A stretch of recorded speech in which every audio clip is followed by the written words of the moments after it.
Hello and welcome to Will Watches. This is Fantastic Mr. Fox. So this is one that I have seen before, but these movies are just so rich and full of detail. There's definitely things I'm going to pick up here that I didn't pick up before, and it has been quite a long time since I've seen it. So there are some things that I have forgotten. I absolutely just can't wait to revisit this. The animation is so great, and the music especially, it's almost nostalgic at this point. The music is just iconic. So before we jump into this, be sure to check out the Patreon. Over there you can find full-length timer-based reactions where you just sync up your own footage. You can also find polls so you can vote for what's next, and early access to the next videos. So yeah, let's just jump right in.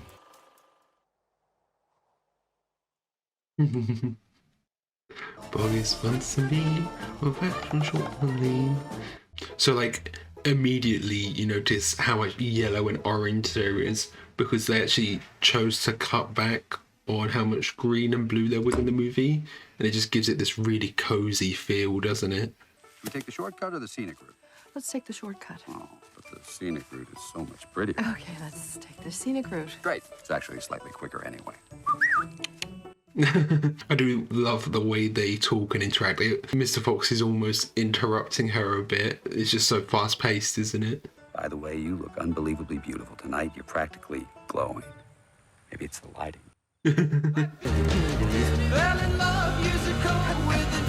I just love the way they move. You know, with animation, there's so much more precision that Wes can do with this now. That's right where it's going to land. Don't. Let's go. No, it just falls straight right down. This is not spring-loaded. I'm pregnant. We're going to have a cub. See how he's showing his teeth there? That's actually something foxes do when they're scared. So he's like, it's a great way because it's like half faking a smile, but it's also showing how he's scared as well. It's just a great bit of like facial expression there. Does anybody actually read my column? Your friends ever talk about it? Of course. In fact, Rabbit's ex-girlfriend just said to me last week, I should read Foxy's column, but they don't get the Gazette. I feel like Mr. Fox is actually quite insecure as a character, isn't he? He's always trying to prove himself. Honey, I'm 7 non-Fox years old now. My father died at 7.5. I don't want to live in a hole anymore. It's so great, the contrast of how civil he is and then how he eats like an animal, you know? And there's a tree. So this tree is actually inspired by a real tree. This is Wes Anderson. He wrote this while living in Gypsy House, which is where Roald Dahl lived and grew up. And it was a direct inspiration for that tree.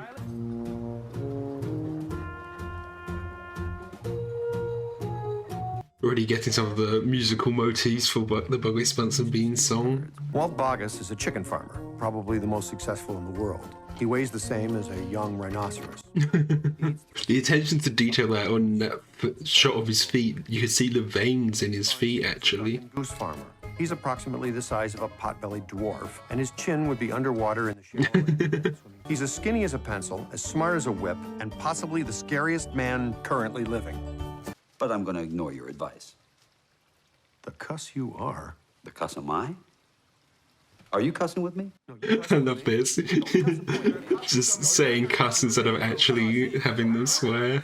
Take a left and then to the right. Set him down. There's another batch. Help that other guy over there. Lift with your legs, not with your back. Flip it sideways. Don't try to be a Superman. I just love how full of energy everything is, you know?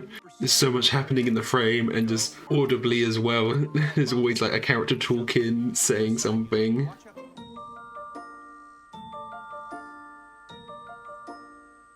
You see how the fur was kind of it was like flowing in the wind.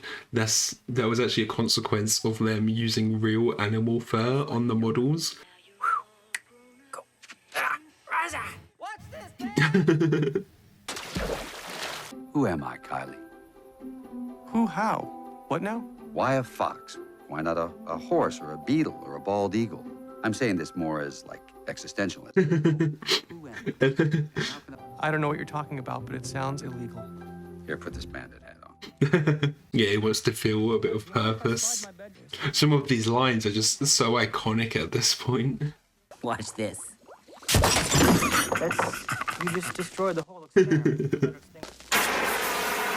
I love that, using the cotton for the smoke and everything.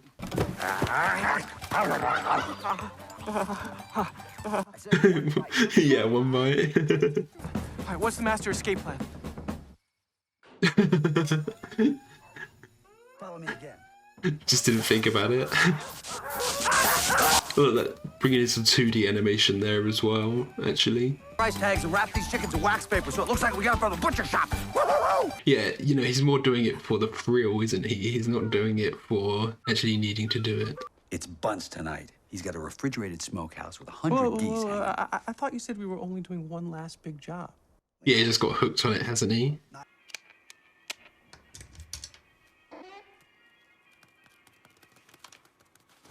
I wonder how they filmed this, if they actually had screens behind him, or if they animated each of these scenes separately and put them onto the screens later. Coach, we don't have whack-bat where I'm from. What are the rules? There's 3 grabbers, 3 taggers, 5 twig runners, and the player at whack-bat. Finally, at the end, you count up however many score downs it adds up to and divide that by 9. I'd be surprised if no one's actually tried to make it into like a real game. You know how people sometimes they play Quidditch. There's like university Quidditch teams. I wonder if anyone's actually tried to do whack-bat in real life. It's for Pep. Pep. It's a K. Yeah, there's just so much jealousy with Ash and Christopherson. That is a gorgeous shot. Like, it's like they're glowing, isn't it? This is some of the strongest, finest alcoholic cider money can buy. You actually see the rat up the top at the back already. Yeah, I do love the smoke effects. They're not shying away that from the fact that it's stop motion, you know? Wow! Oh!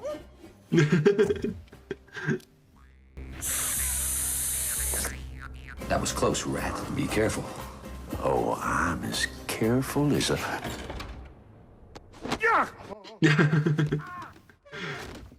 And it's Christopher who saves the day a bit there.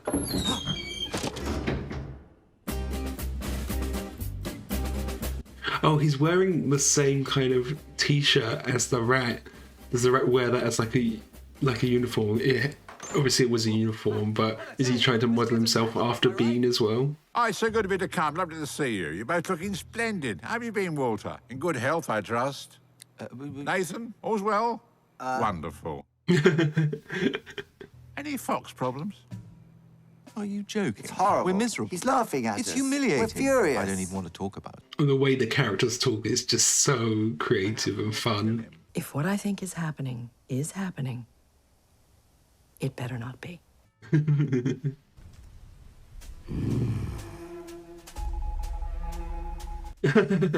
sound effect there. The radar. All 3! Kill him! God! You know, I remember it being quick pace, but it is moving along really quick. Oh yeah, he lost his tail. I forgot about that. And then Bean uses it as his tie, doesn't he? I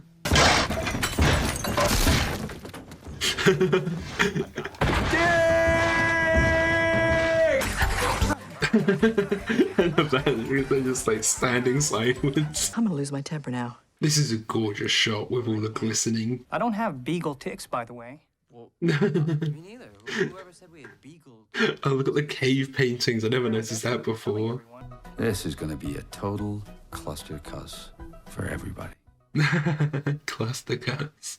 We've been digging in circles for 3 days. Half the woods have been obliterated. Nobody can get out. Right now, my wife's huddled at the bottom of the flint mine with no food, no water, and He is realizing the consequences of everything now, isn't he? Don't do that. Hopefully that brings Ash and Christopher together, but yeah, of course not. No, you can't. Got all the fossils in the ground as well. Just so much attention to detail. I know what it's like to feel different. I'm not different. Am I? We all are. Him especially. There's something kind of fantastic about that, isn't there? Yeah, there is a great message in here about embracing your differences. I wonder who this is singing this. Is it... Did they get like a famous musician in to do that, to sing this? Or is it an actor? Who is it? Just Just making it up as I went along, really.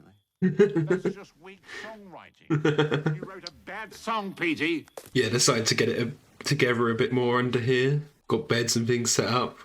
They're digging right under our feet. Well, in a sense, we've only made matters worse. We should have stayed out of it. I think this room that they're in, Bean's office, is modelled after the office that Wes wrote the movie in, which is on Roald Dahl's like estate.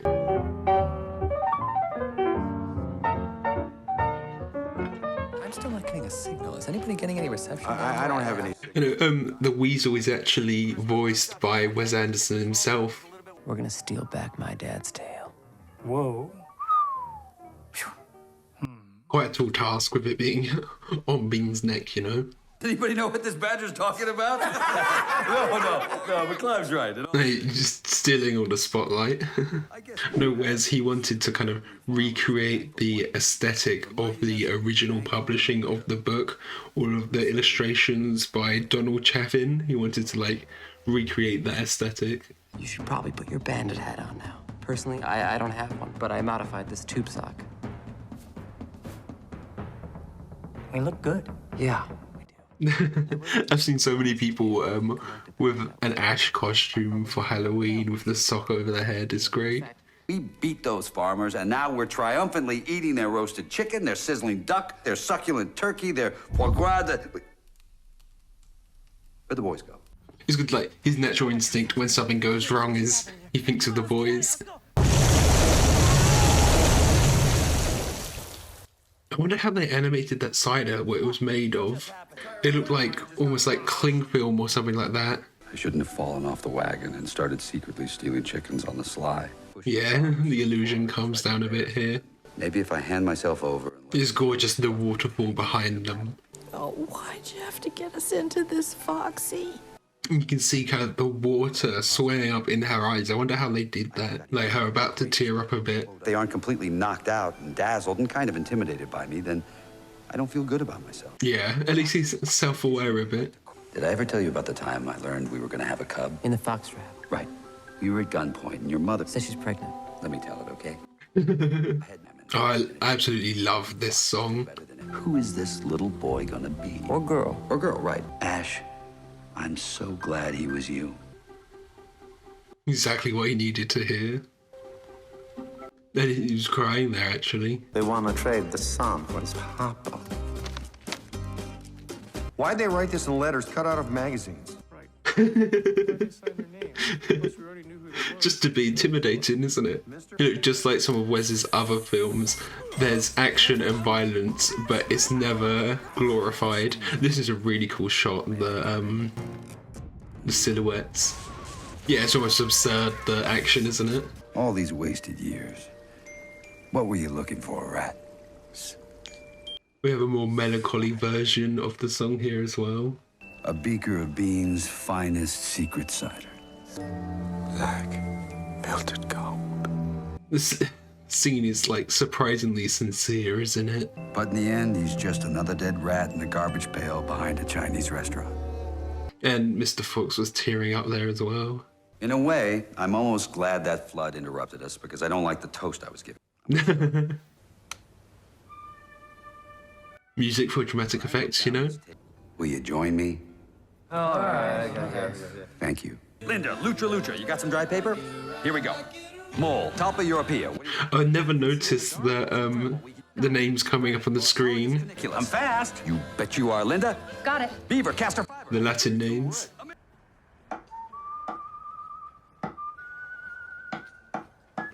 This song makes it feel almost like a Western.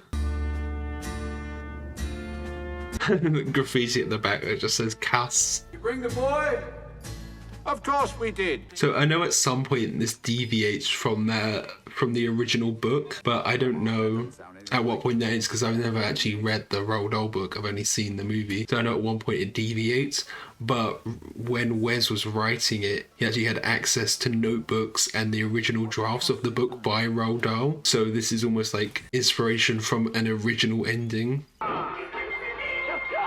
And the little guys there as well.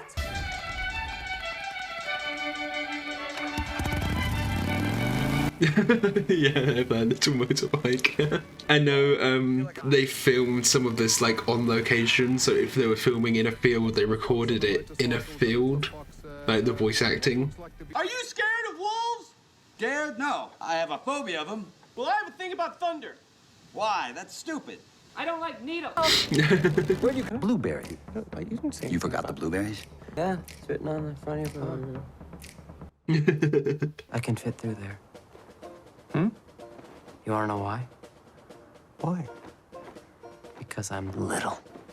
Finally embracing it. I love that moment. Just the line delivery. The line delivery in the whole movie is great, to be honest. I'm rescuing you. I've got mixed feelings about that. Is your name Spitz? That's German, isn't it? No, he's scared again with the teeth. You're just as sweet. Yeah, looked it right in the eyes. Bringing that back, the foreshadowing earlier. I mean, I'm sorry about everything. From before, the apology you owed me, which you never actually said. Right. I'm just different, apparently. It's okay to be different.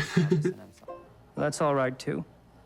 Yeah, I've never noticed all of these times where the characters tear up a little bit just to show that emotion. Christopherson teared up a bit there as well. He's wearing it. The music here adds a real sense of epicness. And it's just like the sport earlier. Duck the taggers. Jump the twig. Yeah. Knock the cedar stick off the cross rock. Yeah, there's no guessing it back now. Ash, that was pure wild animal craziness. You're an athlete. Here, put this bandit hat on. Oh, he gets a proper one. Yeah, with the stars.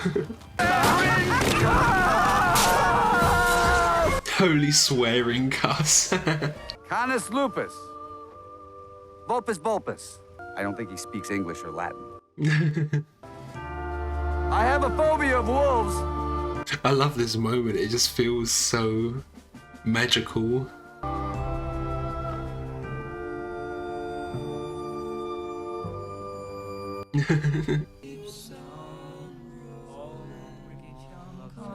Looks like when it's zoomed out more like that, they have different models for different scales of the characters. Because they look a bit less detailed there, but I'm not exactly sure. It is hard to tell because it blends in so well.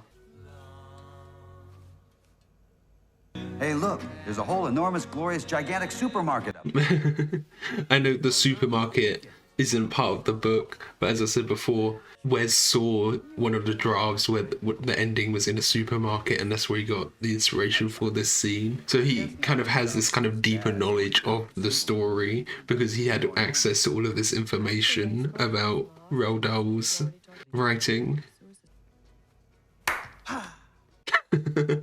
We'll eat tonight, and we'll eat together, and even in this not particularly flattering light, you are without a doubt the 5.5 most wonderful wild animals I've ever met in my life. Okay, so that was fantastic, Mr. Fox. You don't need me to tell you how great this movie is. All of the visuals are just stunning. The stop motion is just such a great art form. All of the music as well. It's just so iconic. People use this music outside of the movie all of the time on social media. It just kind of is coming to a life of its own a bit. I need to look up who the composer is for this because that music is just amazing. And I think with this is Wes's first foray into animation. He did a little bit of stop motion in The Life Aquatic, but having this whole movie be stop motion, it lets him have this kind of level of precision that he hasn't before in any of his movies. And I think you can kind of see the knock-on effects of that into the future movies, especially with Grand Budapest Hotel, where that one, there's moments in that where it feels like it's a stop motion movie. You know, there's probably lessons that he's learned in this movie that he's applied later on, you know. I think one of the biggest criticisms people have of Wes is they think that it's style over substance, But here, I think it has substance and style. Obviously, it looks just gorgeous, but there's so much depth with all of the characters. Ash and Mr. Fox, they are these kind of parallels. They're both very insecure. This movie is kind of teaching this lesson about finding yourself. Ash is trying to find himself, and I think that's why he's so jealous of Christopherson, because Christopher is just so kind of content with himself. He knows exactly what he is, and Ash is still trying to find himself. You know, he labels himself an athlete, but he isn't really. And then by the end, we see he embraces the fact that he's little and he can fit through the grates and everything. He like finally embraces his true self, you know. And then Mr. Fox, you know, he keeps saying like he's a wild animal and he's living this life where he isn't quite fulfilled because he doesn't have this excitement, which is a theme we see in quite a few movies. So that's why he goes and does everything. Like, he didn't need the chickens like to survive, but he wanted it just for the thrill. And I think by the end, he kind of comes to terms with his current lifestyle. You know, at the start he says, oh, I don't want to live in a hole anymore, but by the end he's kind of forced to live in a hole, but he's still happy with that, you know. There's this moment with the wolf. I think maybe that might be he's finally seeing what a wild animal truly is, because he always calls himself a wild animal, but he's not really. He is quite like domesticated, you know. He's got a family and a house and people he looks after. Then he finally sees what a wild animal really is and realizes that's not what he is, but this wild animal is still very majestic. That moment is just great. The music that goes along with that moment is just phenomenal. Everything that happens in the movie is of Mr. Fox's like own reckoning. It's all consequences of his actions, and he needs to kind of stand up and admit to that, which he does in the end, and finally try and make a difference, try and set things right, which he does. It's just a really great movie about overcoming insecurity and finding yourself, you know, which is not like an uncommon trope, but it's just done so well here. I love the kind of smaller, more intimate moments here when Ash and Mr. Fox were talking and he was saying that he was so proud that my son turned out to be you. And then when Mrs. Fox and Mr. Fox are standing under the waterfall having their heart-to-heart, that moment is just so great as well. And then there's a few other little moments as well, like Christopher and Ash when they're playing with the train. It's like they hate each other. Like, Ash is putting on this front that he hates him, but I think Ash hates the idea of Christopher more than he hates the actual person, you know. And then there's just this moment of tranquility. They're both sitting there watching the train go around, and you know, they don't actually hate each other. So thank you for watching. I hope you enjoyed this. If you did, consider leaving a like or a comment. If you really loved it, be sure to subscribe to keep up to date for all the future uploads. And if you're interested, check out the Patreon where you can get early access to Moonrise Kingdom, which will be the next Wes Anderson film. So yeah, thanks for watching. Bye.